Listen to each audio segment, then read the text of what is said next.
हम electromagnetic induction का एक एडवांस लेवल कंसेप्ट देख लेते हैं। कंसेप्ट एडवांस लेवल कुछ नहीं, बेसिक कंसेप्ट है, उसी को थोड़ा मुश्किल लगे तो एडवांस लेवल बोलते हैं। एडवांस लेवल का कुछ नहीं कि कोई नई चीज़ आती है, वही चीज़ है, उसको ध्यान से समझने वाली बात है, वो एडवांस लेवल कंसेप्ट हो जाता है। तो ये वैसे तो मेरा बोर्ड जो है मैंने फिजिक्स लगाई हुई है। अब देखिए सेंटर ऑफ ग्रेविटी इसकी इधर है ना, मैंने किसी तरह से जुगाड़ से अरेंजमेंट किया हुआ है। सो physics in the physics lecture applied on the board. इसकी सीजी यहाँ पे है, तो टॉपल नहीं कर रहा क्योंकि इसकी सीजी एज से अंदर है।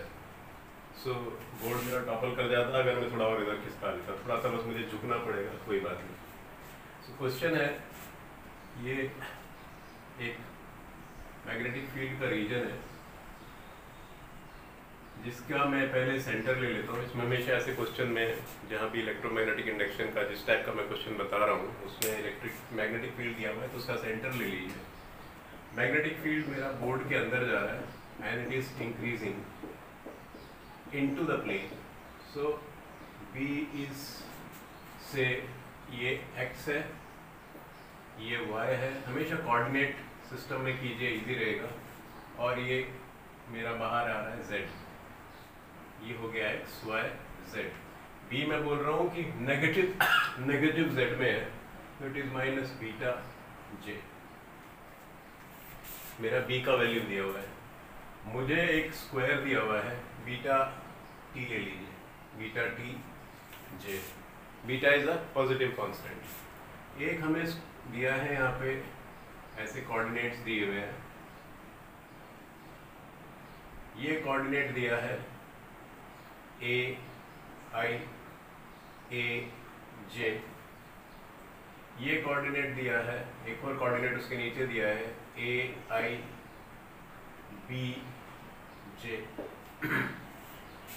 यहाँ पे जो कोऑर्डिनेट दिया है ये है a i minus a j, ये है a minus a i a j, और ये कोऑर्डिनेट है माइनस ए आई माइनस ए जे। कहीं साइन उल्टा पुल्टा लग गया हो तो जस्ट देख लेना। बेसिकली एक स्क्वायर बनाने की कोशिश की है, कोऑर्डिनेट देके बताने की कोशिश की है कि ये स्क्वायर है और जिसका ये साइड जो है उसका लेंथ ट्वाइस है।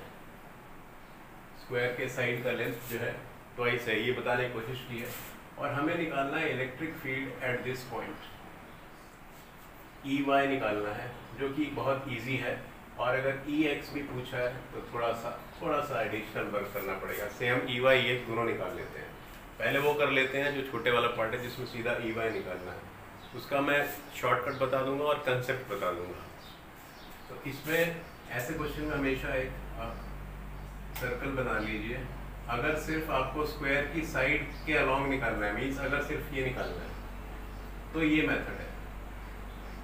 अगर सिर्फ ये निकालना है तो जो मेथड बता रहा हूँ वो सिर्फ स्क्वायर के साइड के अलाउंग ई वाई हो सकता है, इसके अलाउंग ई एक्स होगा, इसके अलाउंग ई वाई होगा, इसके अलाउंग ई एक्स होगा।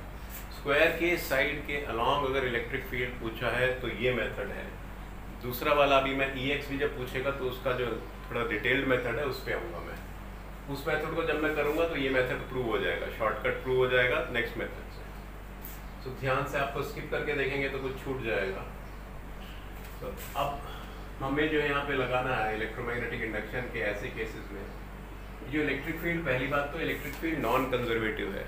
इलेक्ट्रोस्टैटिक्स का जो इलेक्ट्रिक फील्ड है वो कंजर्वेटिव है, उसमें E dot D S is 0, क्योंकि potential at same point is same potential. So वापस वहीं पे आ गए, तो ये 0 है। ये है इलेक्ट्रोस्टैटिक का, ये है कंजर्वेटिव।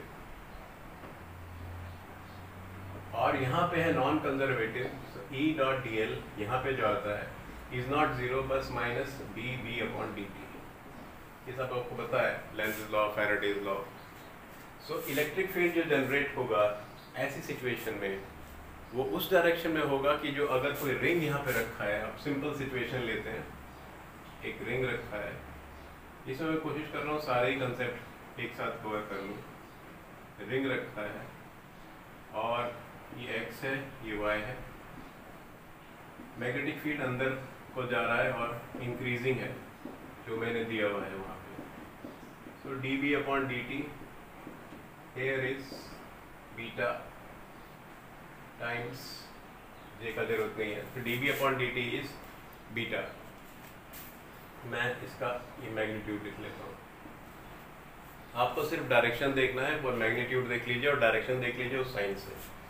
तो मैग्नेटिक फील्ड जो है हमारा नीचे की डायरेक्शन में है और बढ़ रहा है। मैग्नेटिक फील्ड मेरा नीचे की डायरेक्शन में, मतलब नेगेटिव z डायरेक्शन में बढ़ रहा है। तो जब dB बाई dt, क्योंकि ये मेरा पॉजिटिव कांस्टेंट है, तो नीचे की डायरेक्शन में dB बाई dt जब करेंगे तो बीटा इज पॉजिटिव, तो नीचे की डायरेक्शन में बढ़ रहा है।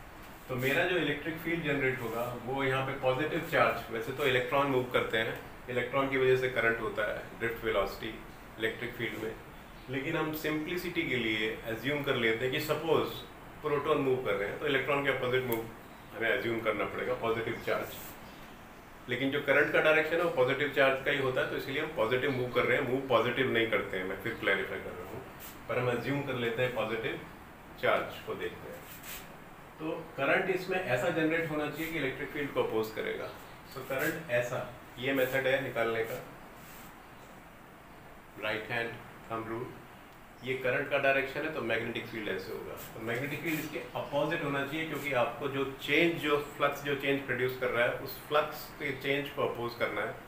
मैग्नेटिक फील्ड अगर नीचे बढ़ रहा है तो मैं मैग्नेटिक फील्ड ऊपर को दूंगा, सो दैट उस चेंज को अपोज करूँ। उसके लिए मेरा जो है करंट इस डायरेक्शन में फ्लो करना चाहिए। इस डायरेक्शन में करंट फ्लो करने का मतलब मेरा जो है इलेक्ट्रिक फील्ड इसी डायरेक्शन में होना चाहिए, क्योंकि पॉजिटिव चार्ज को इलेक्ट्रिक फील्ड के डायरेक्शन में ही मूव होता है। इलेक्ट्रॉन इलेक्ट्रिक फील्ड डायरेक्शन के अपोजिट चलता है, लेकिन करंट को हम पॉजिटिव चार्ज के डायरेक्शन से लेते हैं, इसलिए इलेक्ट्रिक फील्ड हमारा ये आ गया। तो ये तो सिंपल सी बात थी जो मैंने अननेसेसरी टाइम ले लिया। इलेक्ट्रिक फील्ड यहाँ पे इस पूरे सर्कल में इलेक्ट्रिक फील्ड का वैल्यू सेम होता है सिमेट्री की वजह से, और उसका वैल्यू होगा E into 2 pi R. Suppose circle का रेडियस आर है, इस pi R square small R square into dB upon dt minus sine की अब मुझे जरूरत नहीं है, मैंने ऑलरेडी डायरेक्शन निकाल लिया है, तो ये माइनस साइन अब मैं हटा देता हूँ। बेसिकली ऐसे क्वेश्चन को आप माइनस साइन सिर्फ डायरेक्शन उस लॉ के कंसेप्ट के लिए यूज़ कीजिए, फिर आप मैग्नीट्यूड निकाल लीजिए। तो E का जो मेरा मैग्नीट्यूड आएगा वो है r upon 2 dB upon dt। dB upon dt का भी मैंने यहाँ पे मैग्नीट्यूड लेना है, ठीक है। यहाँ फिर ये माइनस साइन के साथ मत लगा देना, मैं सिर्फ मैग्नीट्यूड ले रहा हूँ, साइन से मैं सिर्फ डायरेक्शन देख रहा था। सो ये हो गया मेरा r अपॉन 2 इंटू बीटा। ये मेरा इलेक्ट्रिक फील्ड का मैग्नीट्यूड आ गया। ऐसे भी लिख के रख लीजिए, इसकी वैल्यू बाद में रखिए, वो ज़्यादा बेटर, गलती ना हो जाए। तो dB upon dt r upon 2 standard formula, ये आपको याद भी रहना चाहिए। अब जो इलेक्ट्रिक फील्ड किसी भी सर्कल में आता है, किसी भी सर्कल के रेडियस r पे जो इलेक्ट्रिक फील्ड आता है, उसके अबाउट अगर हम एक स्क्वायर बना लें, मतलब उसमें सर्कल इंस्क्राइब अगर कर रहे हैं, तो उस सर्कल की साइड के अलोंग, हर साइड के अलोंग जो इलेक्ट्रिक फील्ड होगा उसकी वैल्यू वही होगी जो ये है। तो यहाँ पे इस सर्कल का रेडियस, स्क्वायर का तो लेंथ ट्वाइस है, लेकिन सर्कल का रेडियस है a। तो यहाँ पे इलेक्ट्रिक फील्ड की जो वैल्यू आएगी Ex की बात नहीं कर रहा हूँ, Ey मतलब यहाँ पे साइड के अलोंग Ey की वैल्यू आएगी, रेडियस इस सर्कल का a है, इस a upon 2 dB upon dt। अभी इसको मैं प्रूव भी कर देता हूँ। नेक्स्ट जब मैं Ex जब निकालूंगा तो ये मेथड अपने आप प्रूव हो जाएगा। तो ये तो हो गया एकदम निकालने के लिए आपको। लेकिन अगर Ex निकालना है, Ey के लिए तो कुछ करना ही नहीं है, सर्कल बनाना है और सर्कल के रेडियस पे जो इलेक्ट्रिक फील्ड है वही उस साइड के अलाउंग होगा। अब सपोज यहाँ पे Ex भी पूछा है, तो ऐसे क्वेश्चन में जब Ex Ey दोनों पूछे हैं तो आप इस सर्कल को भी मैं हटा देता हूँ, आप उसी पॉइंट पे एक सर्कल बना लीजिए जिस पॉइंट पे पूछा है। तो ये एक सर्कल बन गया मेरा। अब इस सर्कल का आप रेडियस निकाल लीजिए। इसका रेडियस होगा, ये वाला हाइट कितना है, ये तो x a ही रहेगा, ये डिस्टेंस a है, और हाइट कोऑर्डिनेट्स आप निकाल लीजिए b है, तो ये r2 की वैल्यू हो गई a square plus b square का अंडर रूट। ये सपोज एंगल थीटा है, तो ये इलेक्ट्रिक फील्ड का डायरेक्शन ये है। अब वर्टिकल से जो एंगल होगा वो थीटा और ये थीटा बराबर होगा, ये दो परपेंडिकुलर लाइन का एंगल जो है उसके दो लाइन का एंगल और उनके परपेंडिकुलर का एंगल जो है ये और ये हमेशा बराबर होता है, थीटा और ये थीटा, इससे आप क्विकली निकाल लीजिए। तो ये थीटा है तो ये भी थीटा, ये इसकी परपेंडिकुलर है, इसकी परपेंडिकुलर है। So E Y is E cos theta and E X is E sine theta and cos theta is A upon R2 and sine theta is B upon R2। R2 का value ये है, तो इस point पे जो electric field की value है, मैं इसे E2 लिख लेता हूँ। E2 की वैल्यू होगी स्टैंडर्ड, जो भी सर्कल है, यहाँ पे सर्कल का रेडियस R2 है, R2/2 dB अपॉन dt।